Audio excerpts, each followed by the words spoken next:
OK. Nous avons alors maintenant notre panel ici. Alors, je vais lancer les premières questions. Et d'abord, peut-être, Monsieur Gandil, vous avez quitté il y a quelques mois votre poste de directeur général de l'aviation civile française. Et vous avez été très impliqué à ce sujet, tant sur le plan national qu'européen nationally at the European level and internationally. As a regulator, could you tell us how you see the current situation? Well, I think the first issue of all, of course, is the climate change challenge. No one is seriously questioning that. It's something that we have to take up.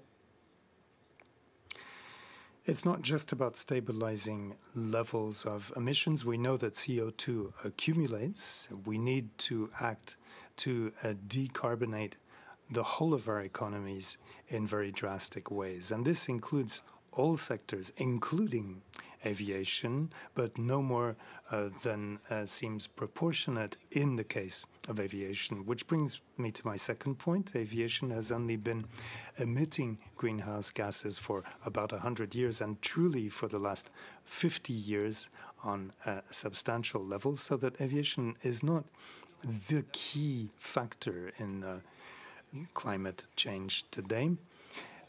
Quite clearly, we are seeing the industry scapegoated here in ways which are not rational and pinpointed as the key source.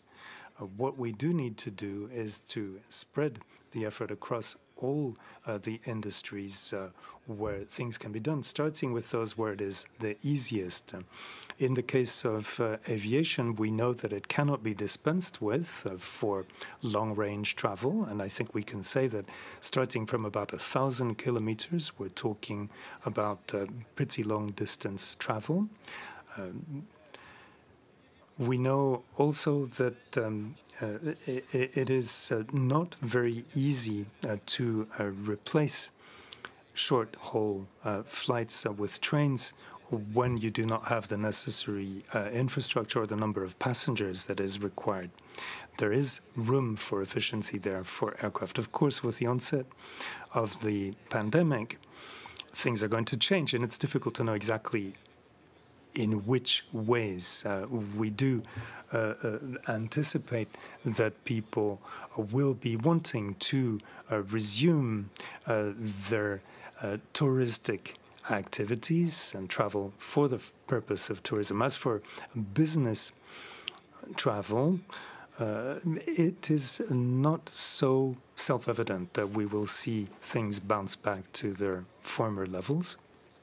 Certainly, we're going to see an economic recovery. Just how far it will go is another question. There was a very interesting recent study by Arthur D. Little, but we'll be seeing the actual results in just a few years.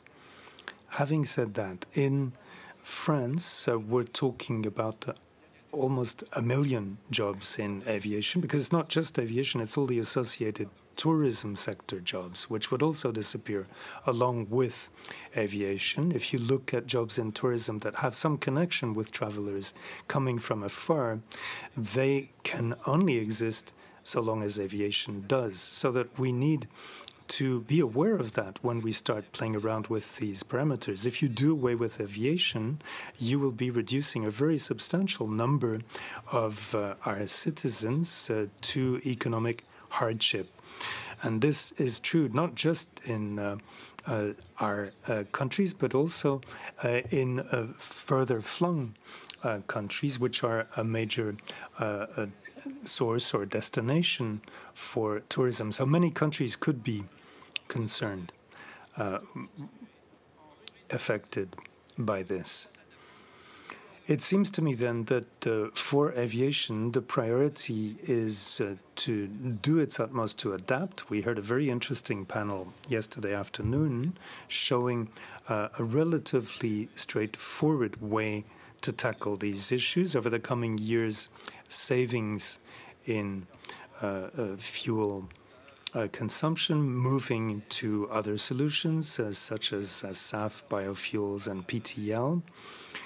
We can see in the 2030s and 40s the onset of greater use of hydrogen, and perhaps artificial or synthetic fuels, which can be another way of using hydrogen, may become the dominant solution.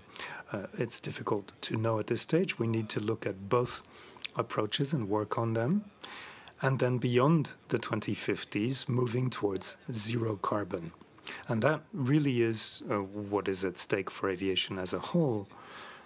But what I'm describing here is also the governmental roadmap in terms of aeronautics research that was adopted just a few months ago.